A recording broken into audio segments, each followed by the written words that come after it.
Hello everybody, welcome back to my channel. I hope you guys are having a wonderful day or night. Oh my goodness, it has been forever since I last posted. I think it's been approximately maybe 2 months, maybe more than that since I last posted. I am sorry. So the reason being is that, not only was your girl was working, but she decided to go back to college. And if you are a college student or have been to college, you know that college can be very time consuming. And yeah, so like I don't really have a lot of time on my hands, and it definitely got in the way with my YouTube and other things that I like to do on my free time. So yeah, so that's where I've been. As far as with, my supernatural fantasy series, that was something that I wouldn't even know I would be here posting episode 6. Yeah.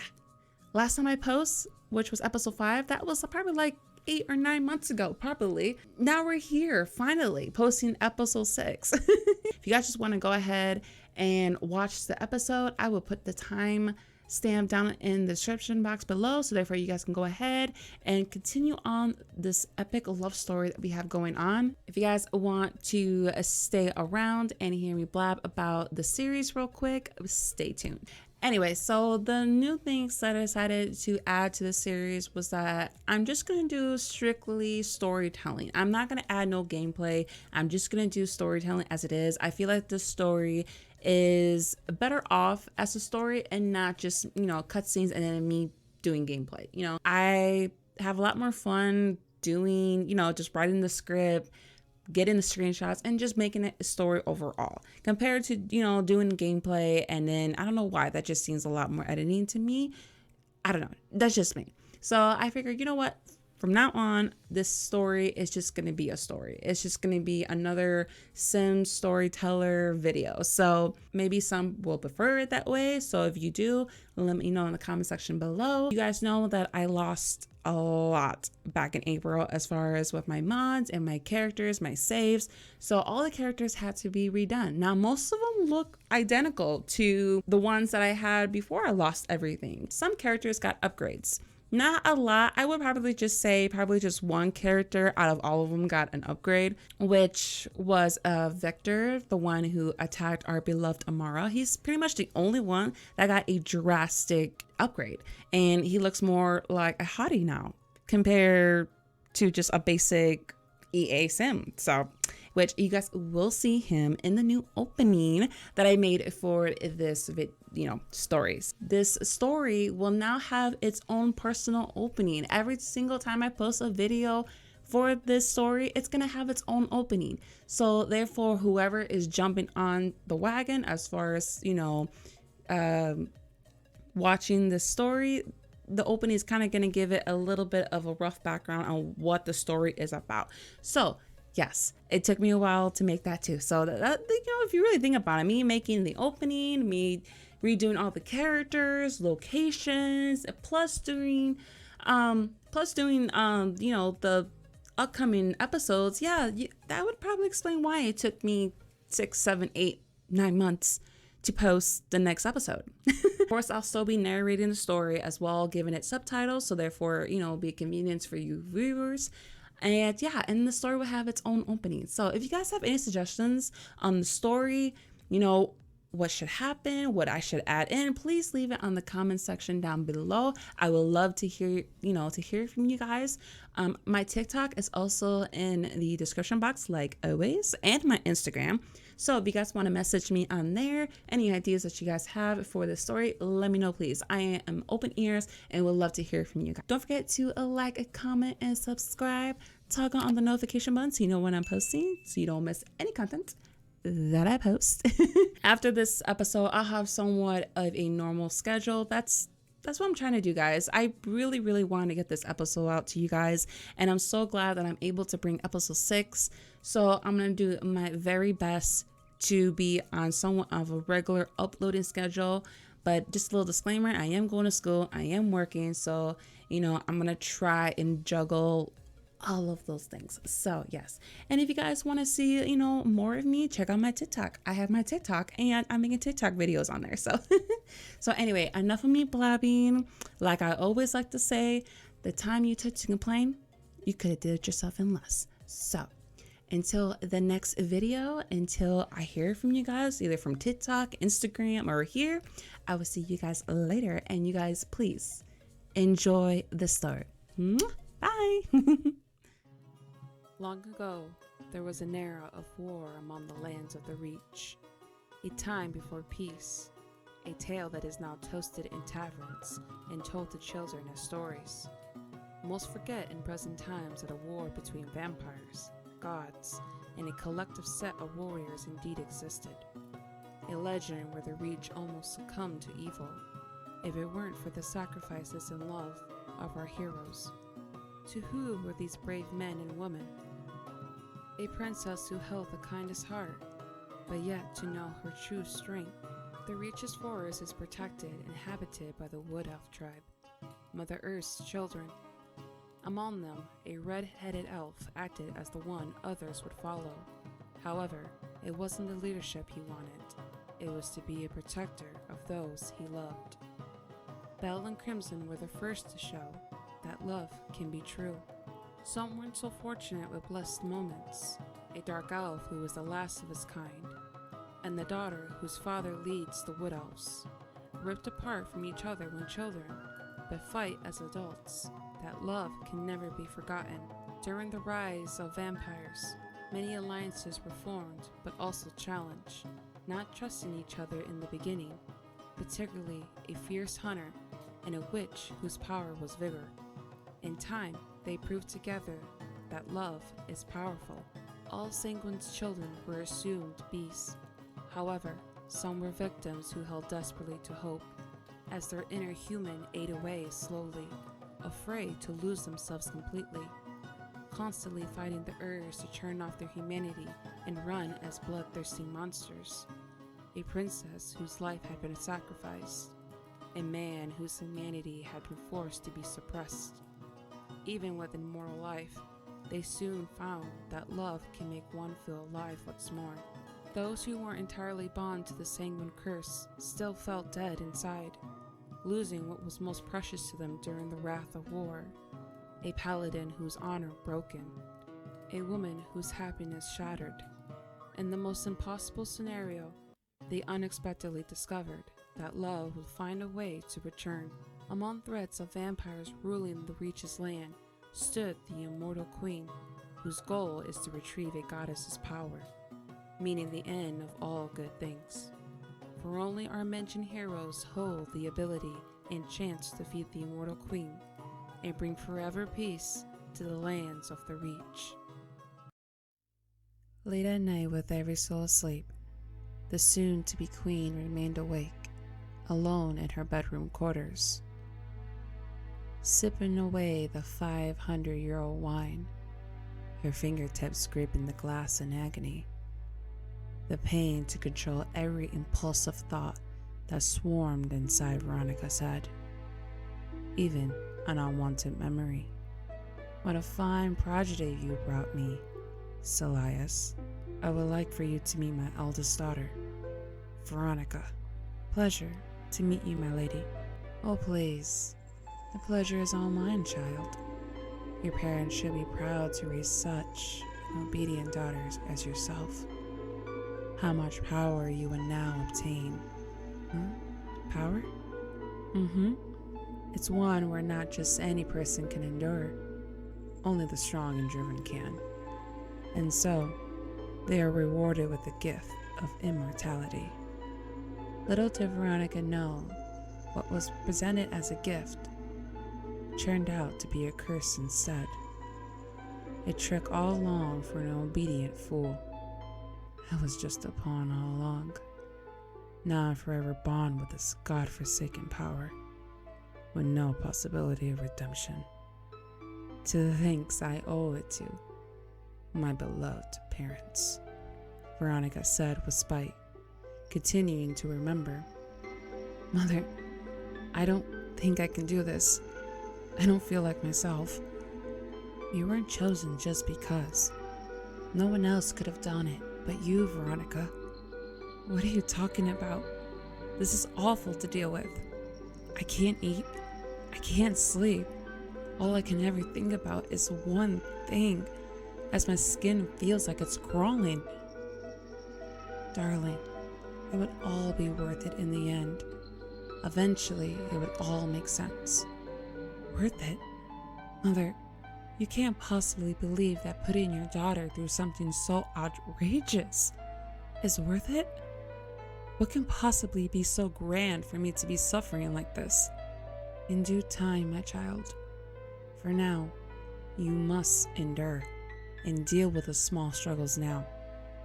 I promise you, the power that the immortal queen spoke of will be rewarding. Veronica kept thinking about that time and what her mother meant by it, for she never expected to ever deal with something like the sanguine curse. Every night since Veronica lost her human life, she craved for blood and struggled tremendously to control it. Thus is when she first took a human's life, the life of her very own mother.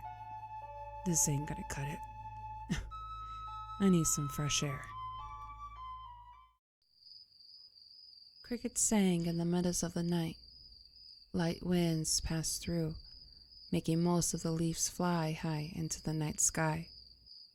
Crimson and River scouting the rest of the forest for their witch, the one from before. This is it. This is where our supposed ally attacked me. I doubt we will find anything here. Don't be quick to assume, brother. We only just arrived. Besides, who would want to be greeted by a death stare? Whatever. Come on, let's scout further up the path. After a few more minutes of exploring, Crimson and River unexpectedly found what seemed to be a shrine of some sort. Confused by what the two men were seeing, on the ground showed to be some sort of design. A design that could perhaps be meant for a ritual. The hell is this? I'm not sure. This area in general is very closed in, away from travelers, as if this site is meant to be hidden away. But why? Who cares? Let's just do what we have to and leave. Never thought I would picture a hunter like you scared, River. What did you just say? River said as he was about to lose all restraints. Scared? Looks more like a raging beast being backed up in a corner. When he feels threatened, Crimson, it's her, the witch. I see our last encounter hasn't taught you anything about respecting a woman. Should I really break every bone in your body this time? This wasn't the plan. River, stand down now. Are you kidding, Crimson? Open your eyes. She ain't no ally. She's just a witch. You know what they say, brother? Every witch will burn. I may be just a witch, but you are just a beast inside. Such a sorry excuse for a man. I will enjoy ripping you into shreds.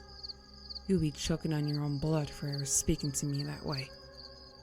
Right as the two enemies were about to strike one another woman emerged from the shadows, stopping the two with magic. My brain, it feels like it's about to burst. Not really. It's more of a spell to quickly control your target. Or beast. What is she doing? Awake? I got bored, being cooped up. It's lucky that I got here on time. The mysterious woman reattracted her power, Crimson noticing that this woman was too a witch, a very powerful one. River collapsing to the ground, out as a light. Considering River hasn't yet 100% healed from his previous injuries. Always a hot-headed one. Damn it. I'm gonna have to carry him back, Crimson grumbled. Kaya, you must stop with your impulsive actions. One of these days, you end up killing someone. Kill is a strong way to put it, Lady Celine. I'm sorry for such an erratic entrance. May I give you a proper introduction? My name is Celine. Celine de Marte.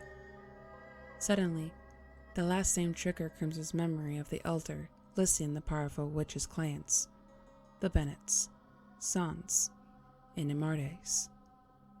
De Marte? You weren't just part of a powerful witch lineage, but a royal? Crimson whispered underneath his breath. How did you know that I was a royal? Obviously not from my looks. No matter. We can discuss all of that later. But first, what is your name? Crimson. That is my brother River. We are from the Wood Elf tribe of the Reach. Pleasure to meet you. Likewise. How about we all head back to our hideout for the night? It isn't safe at an hour like this, Celine suggested. No bear or mountain lion will bother us. Besides, what's worse? Crimson playing a fool. We both know the answer to that. Vampires. An enemy we both share, correct? So you are the allies we seek. I can say the same about you. We're going to need each other after all, before taking on the real threat. The leader of the vampire cult, you mean? The Immortal Queen. Yes. Wait, how do I know this isn't some kind of game? How do you know so much? Most importantly, how do you know about the Immortal Queen? I promise you, this isn't some deceitful trap. We are your allies, and I want nothing more to destroy the Queen. How can I assure that's the truth? Because the Immortal Queen, she killed our parents. Parents? Yes, our parents. The Immortal Queen, Catalina, is my sister. Holy hell. Who would have known? The night began to feel a little chilly. The trees danced back and forth with a gusty breeze. The moon at its highest peak. Isolation has been the only help to restraining my urges. I can't or won't take to see another face with blood again. I thought it couldn't get any worse. My hunger keeps growing by the day. It's been since that night I haven't feasted on human blood. Up until now, the blood of any animal has suppressed my vampiric needs. But for how long, I wonder? Suddenly, Belle unexpectedly stumbles upon Veronica, surprised to see that her sister was too up. Veronica? I wasn't expecting to find you here. You can't sleep? Veronica was always annoyed with her sister's presence, to the point where she would go out of her way to even put Belle down. But tonight, for some reason, Veronica didn't feel irritated nor bothered by Belle's presence. Tonight, she felt kind of comforted, as long as the moment allowed it. It seems that way. Coming to the roof and overseeing the kingdom has always made things more at ease. Really? The roof is my favorite spot too.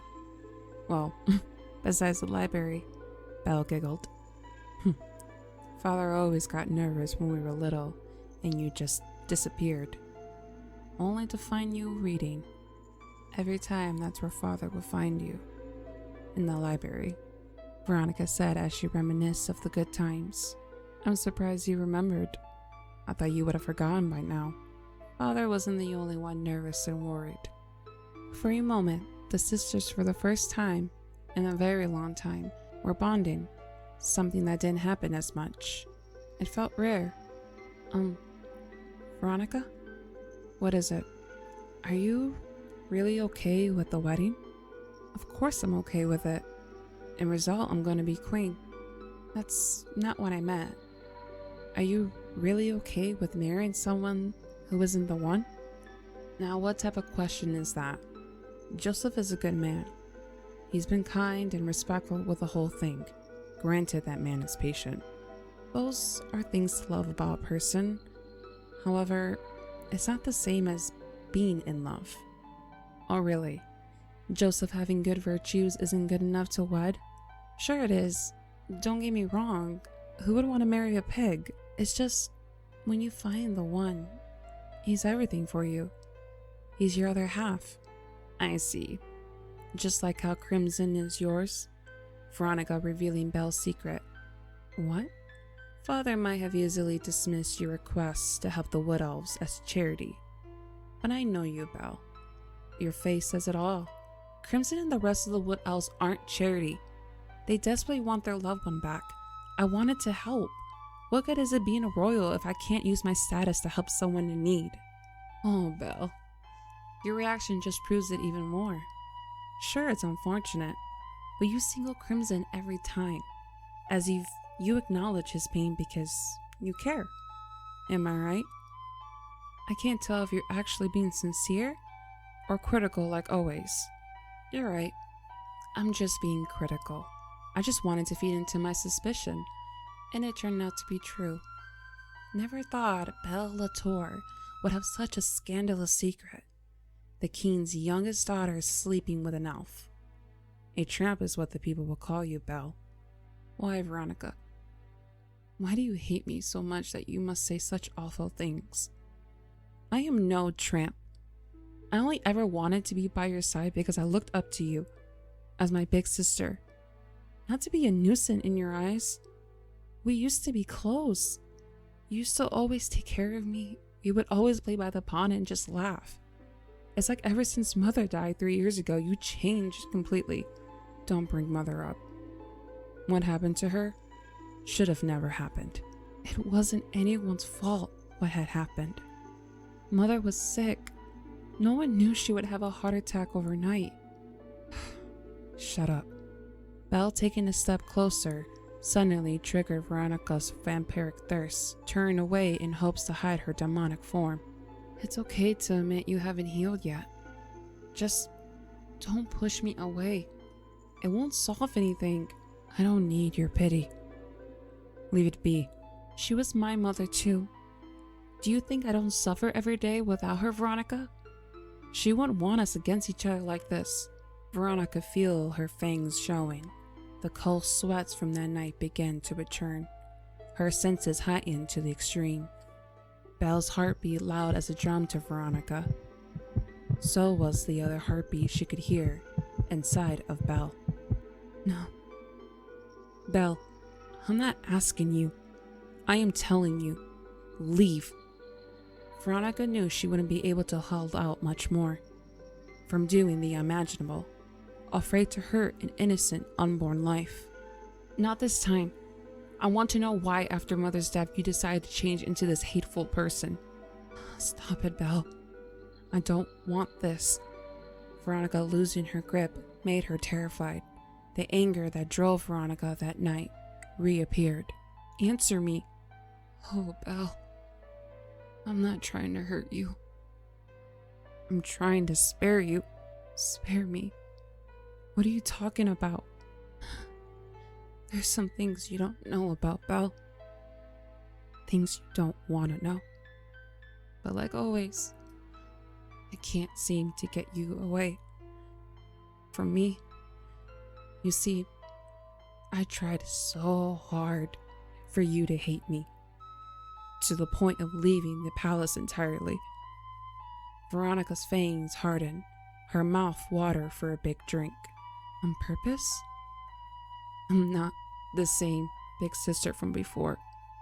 But you are, Belle. You are still pure, with no stains. Veronica, you're scaring me. Stop talking like that. I don't hate you, Belle. The very thing I hate the most is myself, Veronica, because I am so far from being pure. On the other side of the castle, more than just one soul had been awake and resided by the warm fire. The king found himself drifting off in thought during his prime years, where a young man first visited the kingdom, summoned by the king who occupied the throne of the time. How young Salias first learned that he would wed one of the king's daughters. Many, including Salias' daughters, now assumed that the woman would have been the late Antonia. However, She wasn't Celia's first choice. Instead, her twin sister, Grace. Her beauty was something to remember. Excuse me, Your Highness. Celia remembers being nervous at their encounter. Yes? I don't mean to bother you, but I wanted to introduce myself. I wanted to be the first to do so now, instead of waiting until later. I'm sorry. I feel like I'm being a bother now. Oh, no, it's not you at all. Today's been quite eventful. I only just learned of this engagement as of early this afternoon. The entire evening I've been here, processing the idea. So please, forgive me. Celias Latour, Princess Grace. Celias, it's a pleasure to meet you. No, the pleasure and honor is all mine. For almost 23 years, that time of the king's life remained sealed away, never talked about with anyone, for no one knew that Celias and Grace's first gathering wasn't at a royal dinner, but when he first arrived at the Reach, and Celias found Grace all alone, her beauty glowing in the moon's light. I failed you. I betrayed our love. My dearest Grace, may you ever forgive me. Although I didn't break our promise, that is still being upheld. Our promise is the only thing right now I wouldn't dare to break. The promise too. Before Celias could finish his thought, screams were heard clearly with Celias' vampiric hearing, the yells belonging to none other than Belle. Far away deep into the Reach's forest, Crimson and Celine made their way back to the witch's hideout, a small cottage with magical tools scattered around. Dinner and tea set on the small table. I hope you like human stew, Celine joked. Unfortunately, I'm more of a veggie elf. I'm only kidding. It's venison soup, a favorite of mine growing up. Don't worry about him. He will wake in the morning after a good night's rest. Again, sorry for before. I don't usually strike first. No, it's okay.